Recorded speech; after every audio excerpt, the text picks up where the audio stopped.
Mauritius की उष्णकटिबंधीय आकाश के नीचे इतिहास परिवर्तन की लहरों में खुलता है, क्योंकि द्वीप उपनिवेशिक जड़ों से स्वतंत्रता की ओर बढ़ता है। गन्ना खेतों में उगते हुए पौधों से लेकर स्वतंत्रता दिवस पर लहराते झंडों तक, समय के माध्यम से एक रोमांचक यात्रा एक नए जन्मे राष्ट्र के दिल का खुलासा करती है।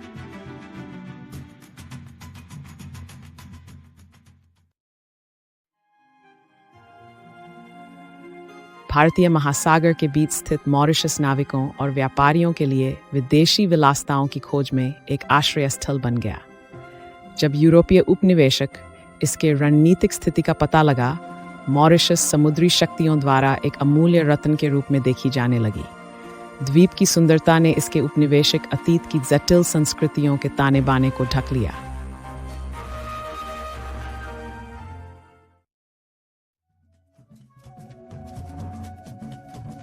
हिंसहास 38 में डच सर्वप्रथम मॉरिशस पर अधिकार जमाने वाले थे, जिन्होंने एक छोटे समय के लिए उपनिवेश स्थापित किया और फिर इसे छोड़ दिया।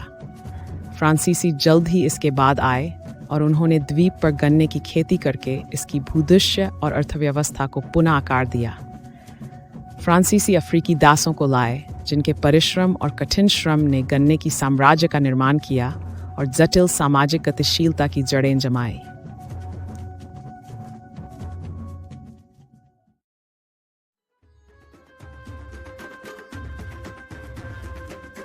एटुइंजेज में ब्रिटिशों ने नियंत्रण लिया, शुरू में थोड़ा परिवर्तन का वादा करते हुए।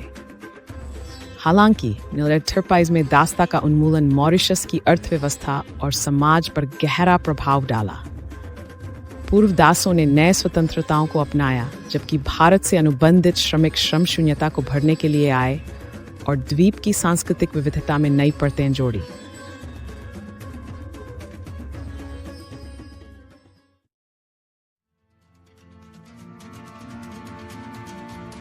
डीनवीं और 20वीं शताब्दी में मॉरिशस ने आधुनिकता की ओर संक्रमण में समाज की बढ़ती चोटों का सामना किया।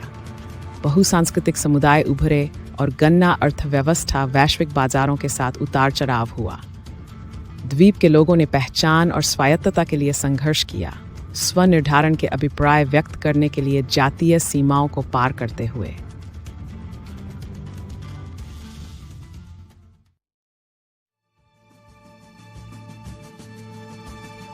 द्वितीय विश्व युद्ध के बाद मॉरिशस के स्वतंत्रता का मार्ग अवश्यंभावी लेकिन चुनौतीपूर्ण हो गया।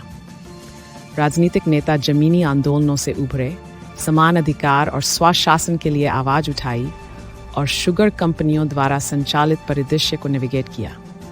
मुख्य व्यक्तित्व उभरे और इस छोटे द्वीप को गरिमा के साथ स्वायत्तता की ओर प्रेरित किया।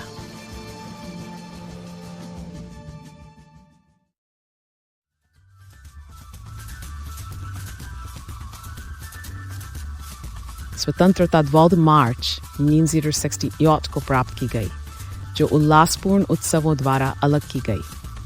सभी जातियों ने अप्रत्याशित एकजुटता और साझा गर्व के बूथ प्रदर्शन में भाग लिया।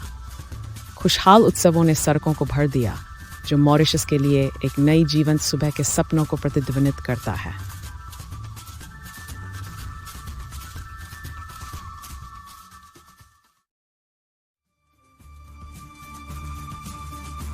स्वतंत्रता के बाद मॉरिशस ने आर्थिक विविधीकरण और सामाजिक समरसता की यात्रा को अपनाया, अपनी पहचान को शिक्षा और पर्यटन के माध्यम से फिर से परिभाषित किया।